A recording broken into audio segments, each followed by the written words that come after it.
Hey yo, sports guy Kevin Yee here. Welcome to the Inside Track. Today's episode is about the Canucks game, but more importantly, it's also about friendship. What does that mean? That means a group of friends went to the Canucks game, and now we're just going to talk about it for the next 15 odd minutes. First up, a little bit of background on the hockey game. November 2nd, 7 p.m., Rogers Arena in downtown Vancouver. The Canucks are hosting the New York Rangers. Now, the Rangers had been a pretty great team so far this season, going 6-1-1 before Tuesday. Spoilers. On the other hand, the Canucks have not. Honestly, they've kind of sucked up until Tuesday night. They were on a 3-game losing streak, they were struggling to get pucks on net, let alone inside of it. In those last 3 games, they had scored 4 times while being scored on 7 times. There's a difference there. So yeah, going into that game, things were not looking good for the Vancouver Canucks. And going into the second period, well, things were continuing to not look good for the Vancouver Canucks. They were down 2-0, and being shut out was starting to look like a real possibility. But something magical must have happened in the locker room between those 2 periods, and when they took to the ice for the third one, they looked and played like an entirely different team. They were winning faceoffs, they were hustling for the puck, they were getting shots actually on goal, so it's no surprise that a couple of them eventually went in. Halfway through the period, things are tied up, and really, it's anyone's game. Of course, this is the Vancouver Canucks that we're talking about, and they never make it easy for themselves, do they? 2 penalties in a row, and suddenly there's only 3 Canucks on ice trying to keep up with 5 Rangers. Again, do the math, there's a difference. How do they stay in the game? Thatcher, Douglas, Demko is how. Over the course of half a minute, the Canucks goalie made incredible save after incredible save to keep the game going into overtime. And then just a couple minutes into that extra period, J.T. Miller gets a breakaway, picks up his own rebound, and gets a wraparound goal. The Canucks take the game, and a group of 8 BCIT students go wild. Who's that? 8 students? What? Remember the group of friends that I talked about before? That's them. Ben Basran, Nate Lewis, Joshua Rice, Sadie Chung, James Parisi, Lucas Celle, plus your incredible host, Maurice Katz, and of course, yours truly, sports guy Kevin Yee. We were all sitting in the radio room on the BCIT campus one day, working hard, maybe a bit of hardly working, who's keeping track? Any instructors listening? That was a joke. We were all working very hard. Incredibly hard. So hard. I'm off track. I should be inside of it. Where was I? Monday afternoon, radio room in SC10 of the BCIT campus. Picture about half a dozen stressed out students to fill out the scene. Just imagine a bunch of sleepless 20-somethings and you've got the idea. So we're grinding away, and esteemed producer for the week, Ben, sees that Canucks tickets are only $50. They're sucking, so seats are going cheap. Anyway, Ben says $50 for a ticket, Nate and Josh say they want in, and suddenly, baby, we got a BCIT radio crew stew going. I think we all needed the break. We definitely all needed the bonding. Some messages get texted, plans confirmed, and 8 tickets get bought. Suddenly, BCIT radio crew is going on a field trip. Swell. Fast forward to Tuesday night, and it's pouring rain, of course, and those 8 students are arriving at the Earls downtown for some dinner and, refreshments. Dinner and refreshments. A bit before 7 p.m., we grab our umbrellas and put on our jerseys and head down to Rogers Arena to watch the Canucks probably lose to the Rangers. Well, they didn't, and I think you're just about caught up now. What started as a half-baked idea randomly thrown around during the day became an amazing night full of team bonding and celebration. Honestly, I don't know if I'm really doing it justice here. You should have been there. You had to have been there. But since you weren't, we have the next best thing and got some of those guys to come here and tell you about it. So, please welcome to the show, Lucas Celle, Ben Basran, and Joshua Rice. I'm sports guy Kevin Yee, and hosted by Maurice Katz. This is the inside track for 1680 The Crow.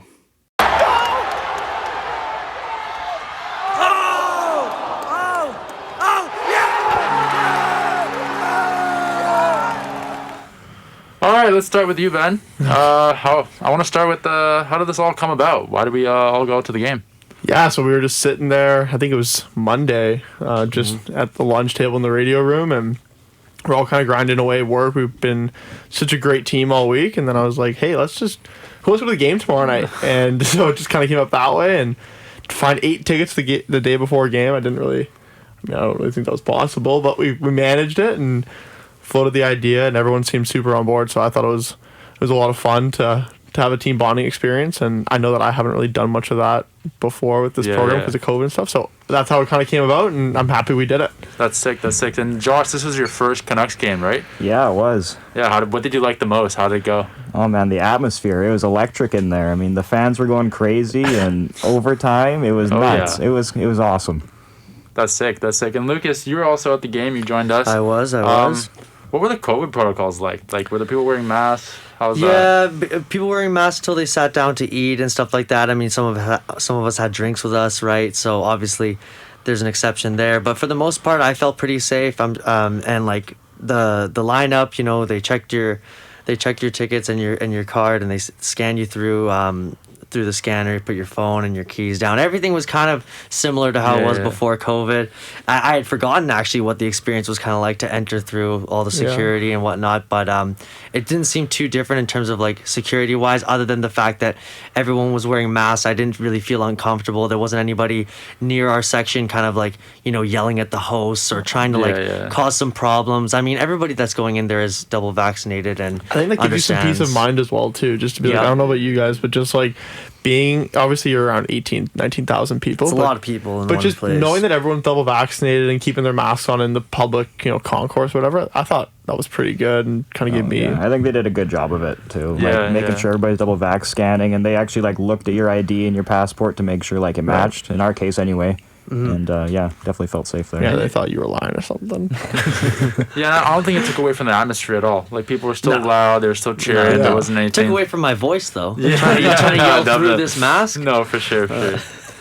So just moving to the game now, and I'll get back to Lucas for this one. This is such an important game for the Canucks. Like, we all know they were struggling before that Tuesday. The fans were kind of going in this little early panic. People were getting pretty worried. What else can you say about that? Well, I was in the same boat. I mean, after that first period, I was like, I remember thinking in my head, I was like, oh man, really? Like, all 8 of us are gonna come together. This is Josh's first game, Sadie's first game, and they're gonna watch this. I was like, because I've seen this story too many times where the Canucks just don't get any sort of offense going throughout the game, whatever team they're playing. They just can't seem to really generate a lot of chances. But as the game went on, the chances started to increase, and the New York is a good team, so that was a pretty formidable foe, and it ended up working all out in the end. I mean, I remember that I said before the game started that the Canucks would win 3-2.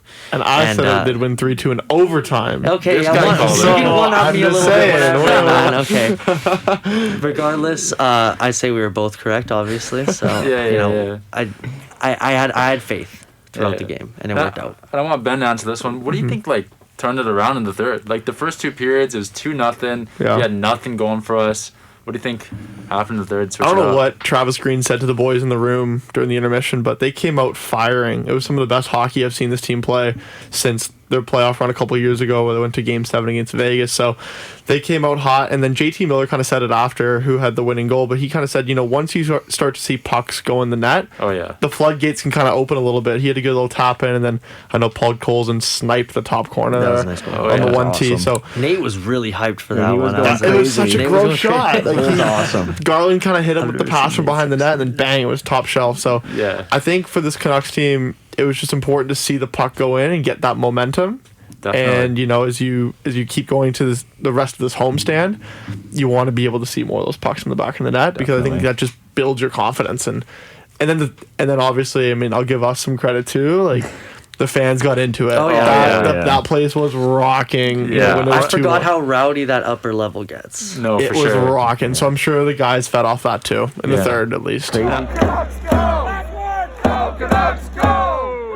poised. Crazy P, he got the crowd going. Crazy with the drum and everything. The crowd Finn came up there Absolutely. too. Finn Yeah. said, "What's up?" He was in our section. It was throwing t-shirts around. The Seven Nation Army chant. He was like, "Whoa!" All going in there. Yeah, yes sir. I love the T-shirt. Yeah, I've never seen someone a grown man so hyped over grabbing a free T-shirt in my life. Ben, let's see it. Let's see it. I gave it just a That's little. too I funny. caught it, got pumped up, and then I realized I was like, I'm just gonna give it to the kid beside me. Yeah, we came back from souvenirs for sure, man, for sure. I was gonna move to Josh for this next one. It's like we talk about the arena being loud. Like Thatcher Demko, like our goalie, he said after the game, like the loudest he's ever heard. Yeah. Rogers Center. And this is your first game, like we said, first time watching 3-on-3 overtime. It's my first time.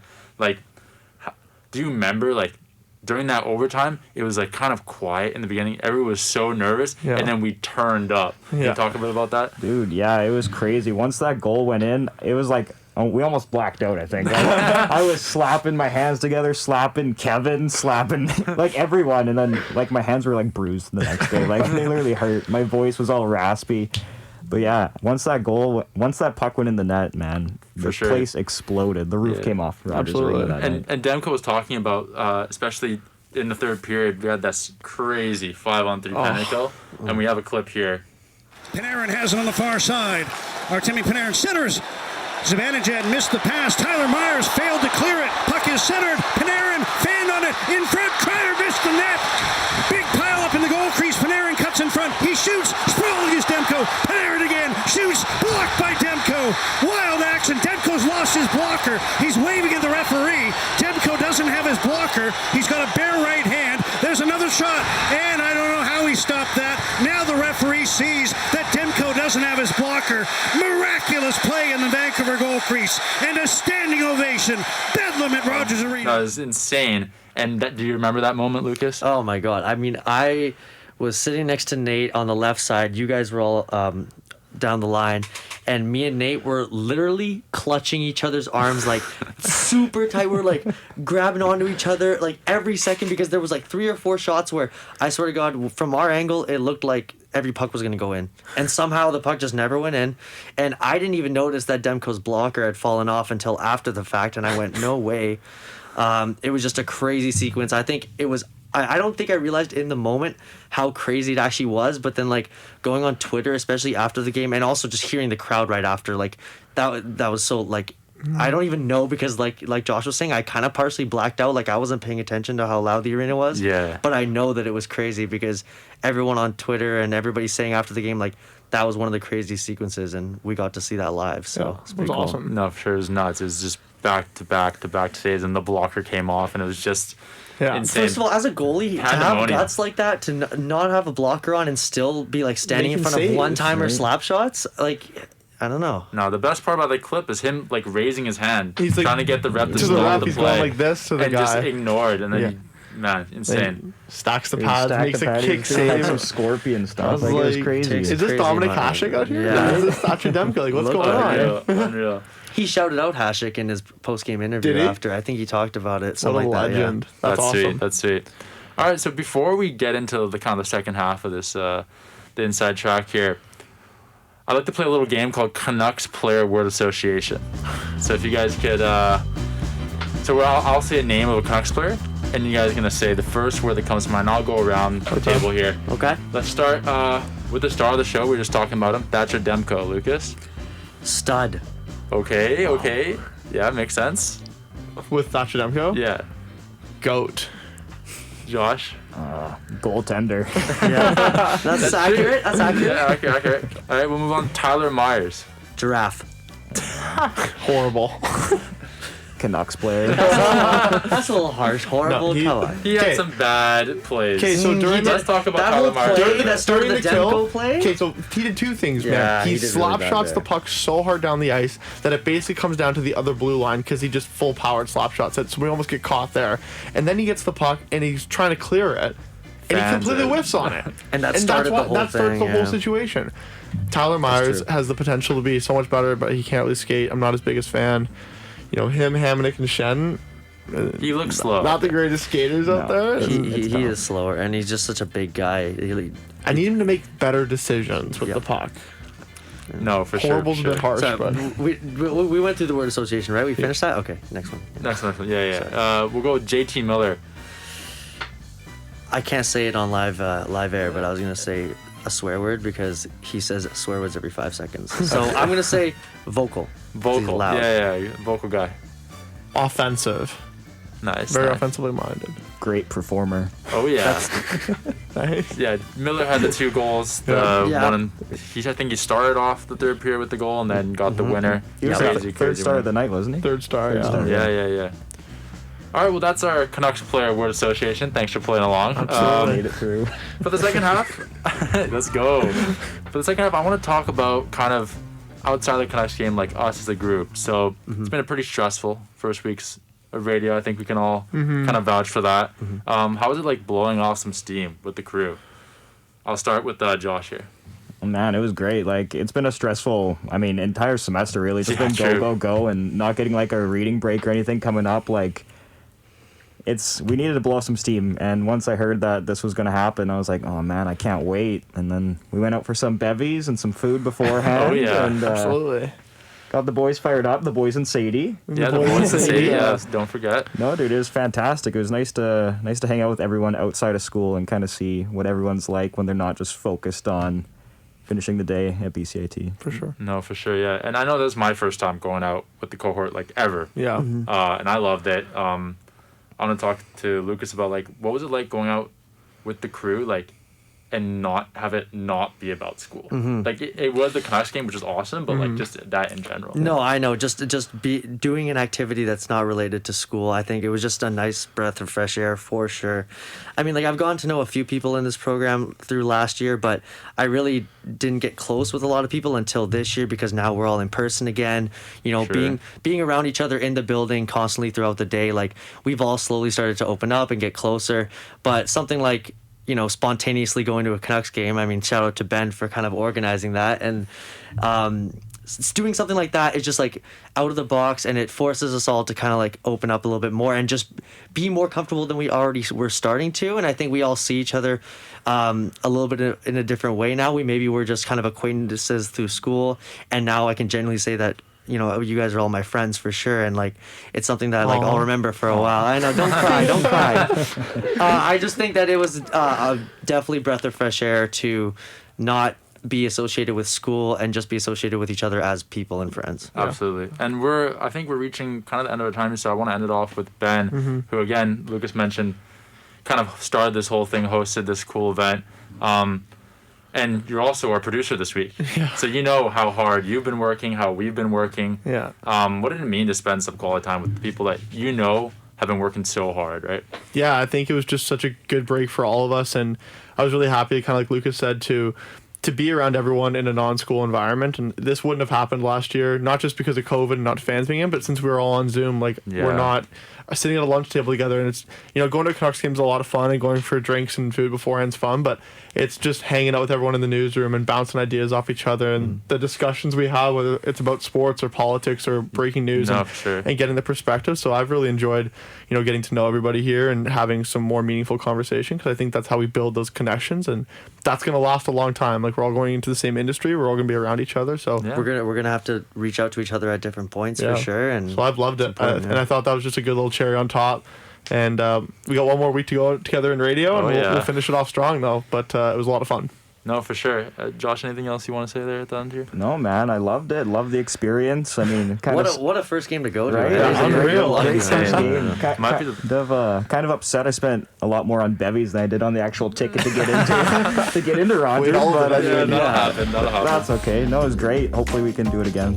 For sure. I appreciate it. Well, this has been, like you guys said, this has been an awesome experience. I appreciate it. Thanks, Lucas Celle, for joining us. Of course. Ben Basran, Josh Rice. This has been the Inside Track, and you're listening to 1680 The Crow.